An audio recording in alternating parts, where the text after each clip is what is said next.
પરંતુ એ અપેક્ષાની પૂર્તિ થતી હોતી નથી.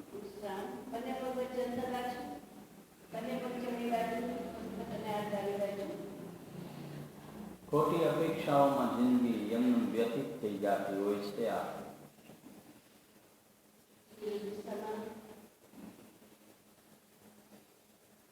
સાવ કારણ વગરનો સમય બરબાદ થઈ જતો હોય છે આપણો.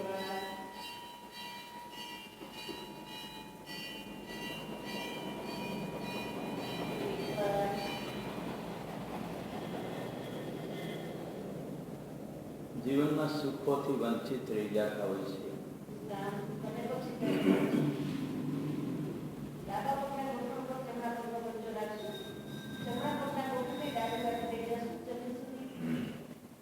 શરીરને કઈ ક્રિયાથી વધુ લાભ થાય છે?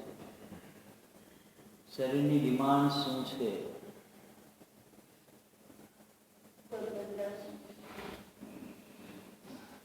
સમગ્ર જિંદગી સમાપ્ત થઈ જાય.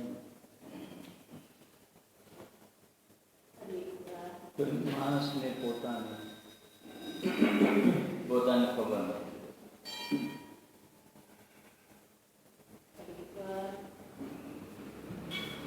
સ્વયંથી વંચિત છે માણસ.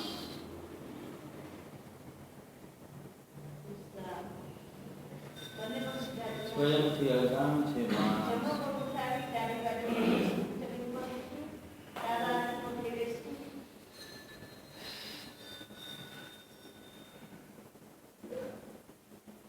સમગ્ર શરીરની જરૂરિયાત આપણે સમજતા નથી.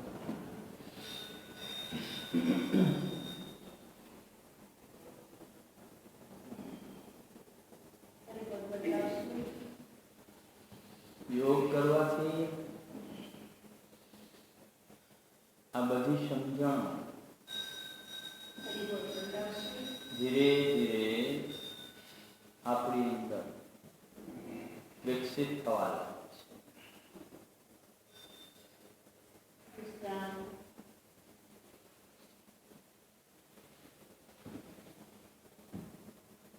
જીવનમાં સફળતાઓ જમણો પગ ઉઠાવીને ગોળ ગોળ ચીરો બનાવશે.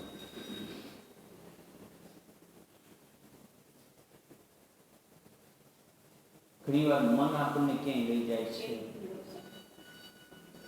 ઘણી વાર બુદ્ધિ ક્યાંય લઈ જાય છે. તમે જો શરીરની અંદર અલગ અલગ પાર્ટો છે.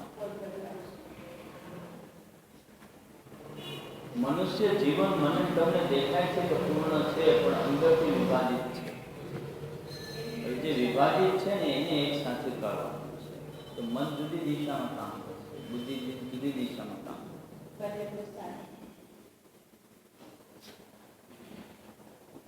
શરીર જુદી દિશામાં કામ કરશે. શ્વાસ એની મેળે આવશે જશે, અહંકાર એની દિશામાં કામ કરશે, અને ચિત્ત વૃત્તિ એટલે કે લાગણીઓ એની દિશામાં કામ કરશે.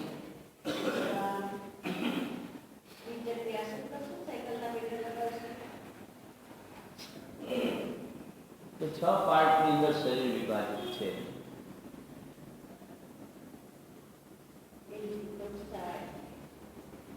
એ 6 પાર્ટ ઉપર આપણો પોતાનો કંટ્રોલ હોવો જોઈએ.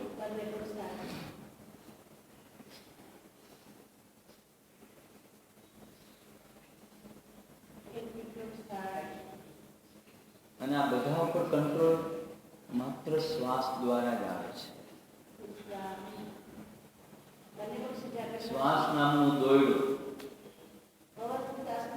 આ બધાને પકડી રાખે છે.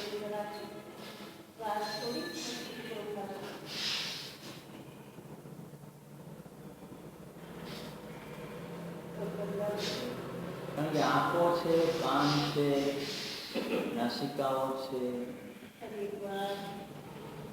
જીભ છે,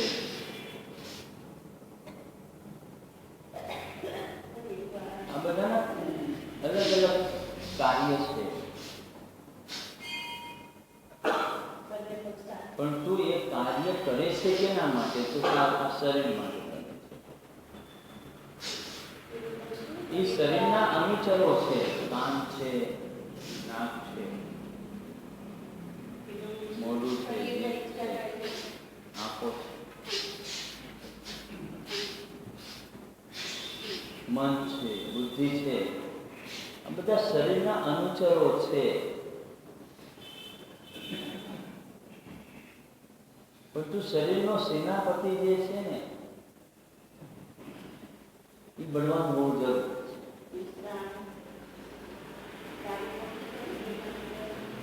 અને શરીરનો સેનાપતિ એટલે આપણો શ્વાસ.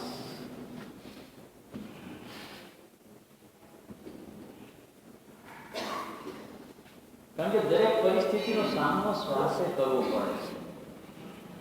અને શ્વાસ જ્યારે કાંઈ નથી કરતો ત્યારે શરીર ભોગવવું પડે છે.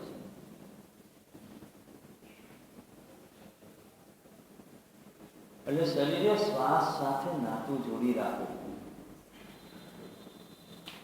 ભસ્ત્રિકા કરશું, બંને હાથ સામે, શ્વાસ ભરીને પાછળ ખેંચશું.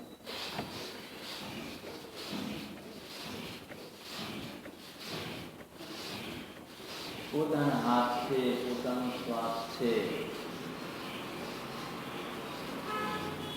ઘણી વાર તો માણસને ખબર જ નથી પોતાનું શું છે. કારણ કે પોતાના કયામાં જ કંઈ નથી હોતું. હાથ, પગ, કાન, આંખ કયામાં જ નહીં. કેમ ન્યૂ બાલ મુકુંદની અંદર, ગાર્ડનની અંદર જે ક્લાસ ચાલે છે સવારમાં, તો છેલ્લા 2 દિવસથી જાઉં છું, આજે 3જો દિવસ જવાનો છે.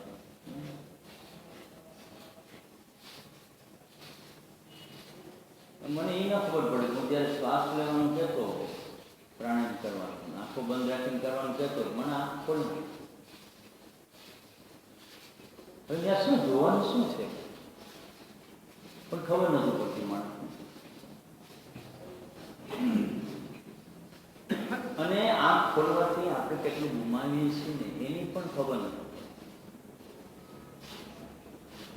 કોઈ કંઈ લાભ થતો હોય તો સારી વાત, તો કંઈ ખોલો તમે તમારા આંખ, કંઈ વાંધો. પણ લાભ તો કશો થતો નથી. માત્ર નુકસાની જાય છે. તો થોડીક વાર એમ થઈ જાય માણસ કે હાલો આંખ ખોલી જોઈ લે, પણ શું લઈ લેવાનું? અને ગુમાવવાનું બહુ દાદ છે. શ્વાસ ભરીને બંને હાથ ખેંચવાના પોતાની.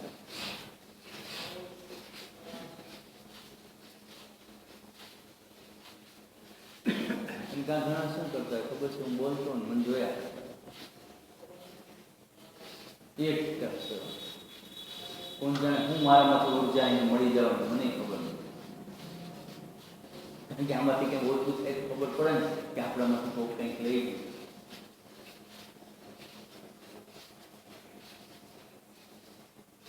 હું કહું પાંડુરંગ શાસ્ત્રી ગુજરી ગયા, ડુંગરીજી મહારાજ ગુજરી, મોરખીદાસ બાપુની અવસ્થા થઈ ગઈ છે, રમેશભાઈ જોડી ગયા. એક પણ માણસમાં પરિવર્તન નથી આવ્યું, એક પણ માણસનું આરોગ્ય નથી સુધર્યું, એક પણ માણસ સુખી નથી થઈ ગયું. રામે જન્મ લીધો ને ત્યારે માણસ રામને જોઈને એક માણસ સુધરો ને આજે લાખોની કરોડો માણસ સુધરેલા હોય, પણ તે દિવસે એક માણસ સુધરો નથી. રામ જન્મમાં ત્યારે, કૃષ્ણ જન્મમાં તેથી એક માણસ સુધરો નથી. આ વસ્તુ સમજી લેજો. અને હું ને તમે આ મહેનત કરી છે ને એમાં કોઈ સુધરવાનું નથી, મને ખબર. કારણ કે માણસ પોતે ખુદ સુધરવા માંગે તો જ સંભવ છે. બાકી બીજા પોલીસ વાળા આખી જિંદગી નોકરી કરી થાકી જાય, સામે વાળા સુધારી જ નથી, કારણ કે પોતે જ સુધરેલા નથી. પોતામાં જ મોટી ખોટ. તમે કોઈને જિંદગીમાં સુધારી ન શકો. આ વસ્તુ બહુ સ્પષ્ટ સમજી લેજો. ઘણા મા બાપ એવું વિચાર કરે કે અમારા સંતાન કેમ આવા થયા, પણ હવે એમાં એ નથી સુધારવાના, એ એના કર્મ લેવાનું. જેથી એને ખબર પડશે કે આપણે સુધારવાની જરૂર છે, તેથી તમે એને ના પડશો ત્યારે સુધરવું નથી તોય સુધરી જશે. કોઈ નહીં રોકી શકે. પરંતુ જે શ્વાસ લે ને અને જે છોડે પ્રયત્નપૂર્વક, એને કોઈ બગાડી નથી. કપાલભાતી કરશે તો આજે કપાલભાતી આપણે બંને આ રીતે રાખી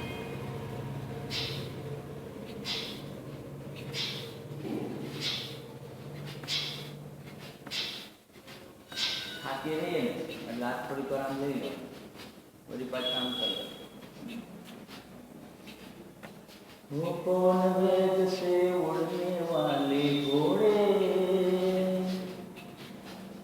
तुझ पे सवार है जो मेरा सुहाग है वो, रखियो राज की राज हो. રાજની રાજ રાખજે. રાજની અને રાજની એની રાજ રાખજે ભાઈ. ઘોડાને સંબોધીને કવિએ બહુ સરસ મજાનું ગીત ગાયું છે.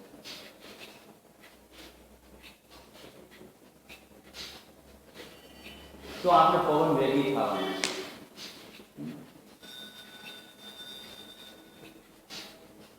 અને ખરેખર આપણે પવન વેગી છીએ, પણ આપણે ભૂલી ગયા છીએ કે આપણે પવન વેગી છીએ. આ આખું જગત પવન વેગી છે. પણ તમે ગમે એને પૂછશો ને તો કે હું કોણ? એટલે ભાઈ તમે કાંઈ નથી, હું કોણ નહીં. તમને ખબર નથી કે તમે કોણ. જિંદગી ભર માણસ છે, સાધુ સંતો છે ને, જિંદગી ભર પોતાની જાતને શોધવા માટે પૂરી ખતમ કરી નાખે, પણ એ છેલ્લે હાથ ઘસતા હોય છે, કારણ કે શ્વાસથી અડધા રહે છે.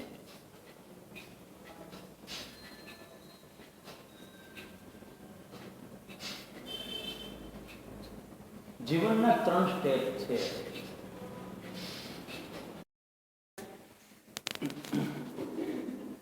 પરંતુ એ અપેક્ષાની પૂર્તિ થતી હોતી નથી.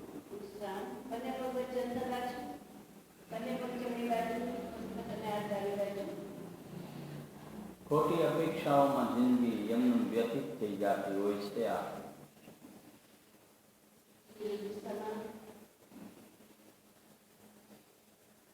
સાવ કારણ વગરનો સમય બરબાદ થઈ જતો હોય છે આપણો.